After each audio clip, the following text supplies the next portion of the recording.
guys, I'm back with another video. But first, let's ask the question. Is taking an insurance policy a good investment option?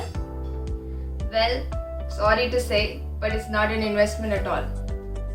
What is an investment? Investment is when you put your money somewhere, you expect the money to make more money. For instance, when you invest in mutual funds or stock market or anything such, what you're expecting is the money will grow. It will create more money. That is, money is itself growing money. We are not doing much of it. The money that we put is growing exponentially. So that is the expectation when you invest somewhere. But what is an insurance policy? Insurance policy does not make your money grow.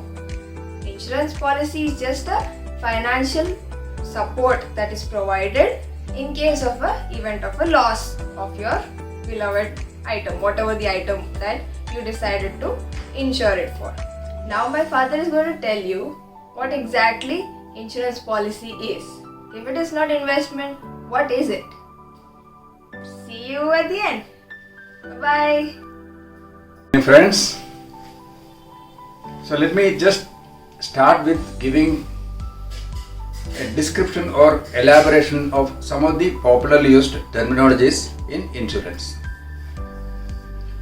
To start with, I have to say that insurance, particularly property insurance or any insurance for that matter, is a contract. Contract means there should be two parties.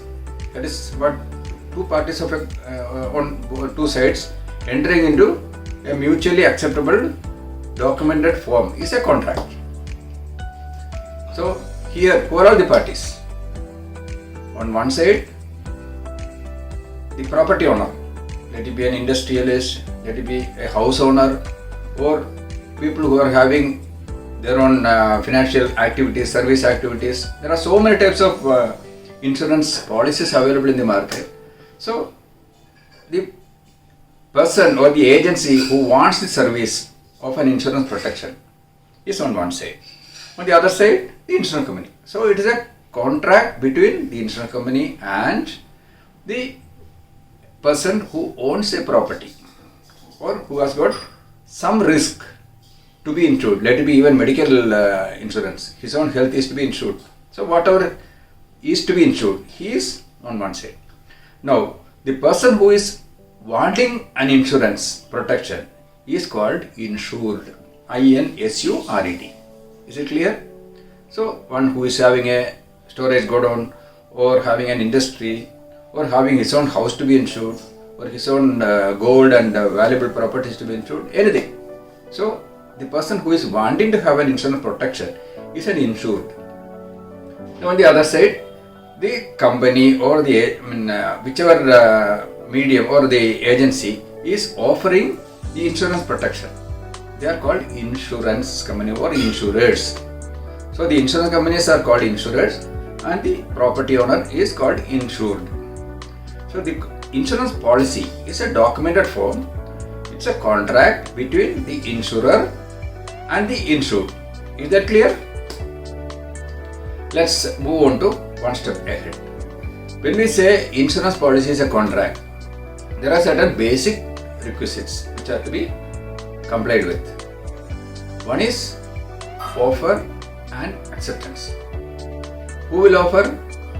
Naturally, the property owner who wants to have insurance protection. He is the one who is offering his property to be insured against certain specific listed cause of damage like storm or fire, explosion, implosion. So many things are there. There are so many listed, we call it as peril, PERIL.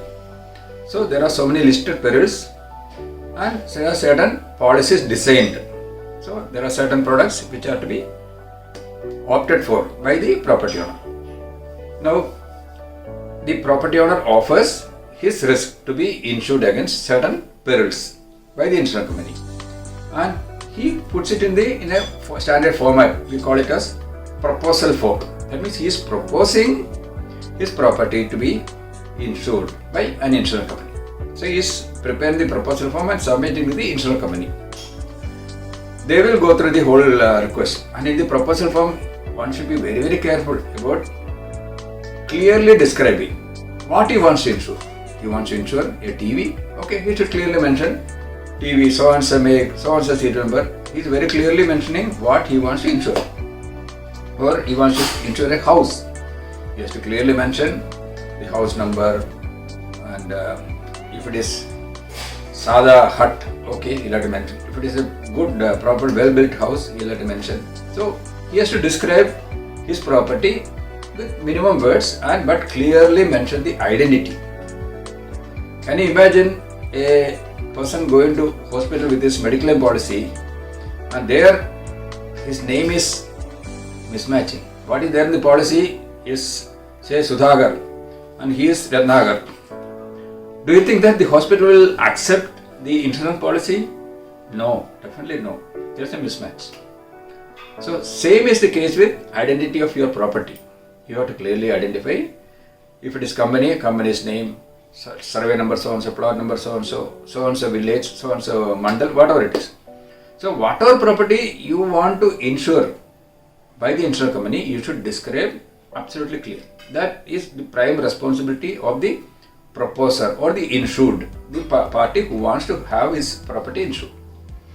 Now insurance company will, once they receive the proposal form, they will just scrutinize, and there are some stray cases where the location of a particular industry, maybe a small scale industry, is very vulnerable to repeated flooding because there are some rivers converging somewhere nearby. This is just trapped area where if there is any kind of heavy rain in the upstream, suddenly level will rise and the factory will get submerged. So there are some cases where they know that this area is vulnerable to flood, that is submergence or flood and inundation we call it. So they can opt for declining the request. That means there is an offer but the acceptance is denied by the insurance company. So that means one of the basic parameters of a contract is negated. The insurance company declines. They will say that sorry, this risk we don't want to insure. You may approach any other insurance company. If somebody is ready to insure it, please go. So once the risk is acceptable, there is offer from the property owner, and once there is an acceptance from the insurance company, the first parameter of a contract is complied with. That means offer and acceptance. Now next is consideration.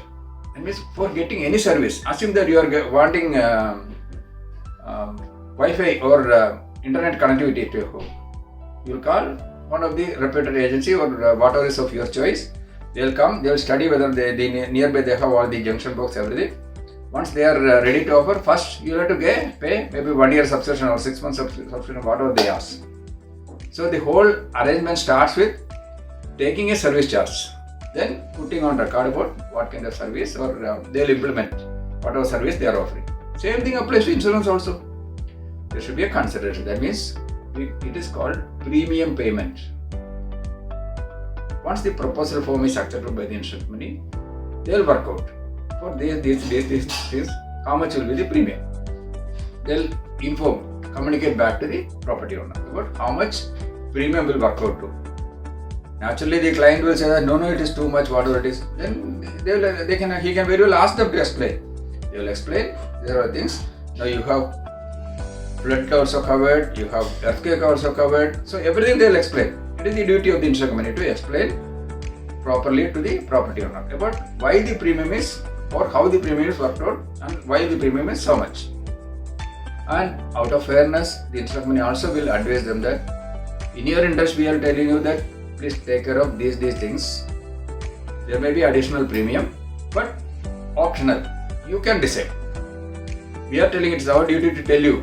Like for example, terrorism is not automatically covered under the normal policies, especially after the WTC attack. The losses arising out of terrorism has become unimaginable, so huge. So terrorism has to be specifically asked for. You should ask whether you want terrorism also to be covered, whether your area is vulnerable to terrorist attack or whatever it is. That option they will give you. you say yes, I want this also, then there is a premium corresponding to that. So accordingly, the premium is worked out and you have to pay the premium. That is called consideration. Now once the premium is offered, two aspects of the contract is complied with. So that's all for today. Next video will come up with more interesting topics. If you have any doubts or any suggestions or anything for that matter, feel free to comment below. And see you in the next video. Bye bye.